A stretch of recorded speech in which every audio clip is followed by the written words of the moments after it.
Hello বন্ধুরা, সকাল সকাল চলে আসলাম একটা নতুন ভিডিও নিয়ে। আজকে দেখো ফুলকপিটা একটু বড় হয়েছে, আর রাখা যাবে না, কারণ প্রচণ্ড পরিমাণে হনুমান এসে বেগুন খেয়ে যাচ্ছে, টমেটো খেয়ে যাচ্ছে। তো এটাকে এতদিন বাঁচিয়ে রেখেছি বোধ হাত থেকে, তো আজকে এটাকে কেটেই ফেলবো। এটাকে না কাটলে এর পাশে দেখো ছোটো ছোটো গাছ আছে এই ফুলকপি, সেগুলো বড় হতে পারছে না। তো আজকে কাটতে আসলাম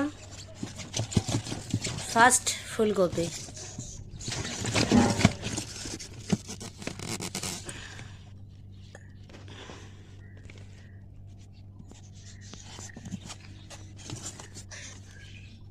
আর বাজারে তোমরা যে ফুলকপিগুলো দেখবে বড় বড় বড় হয়, সেগুলো সব সার দিয়ে তৈরি হয়। সার দেয় বলে এত বড় হয়, কিন্তু আমি কোনো সার ব্যবহার করি না, যা করি সব জৈব কিচেন ওয়েস্ট এইসব দিয়ে বেশি করি। মাছের জল, অ্যাকোরিয়ামের জল, তো এর থেকে আর বড় হবে না। তো চলো, ভিডিওটা দেখার জন্য অসংখ্য ধন্যবাদ। আবার আসছি নতুন একটা ভিডিও নিয়ে।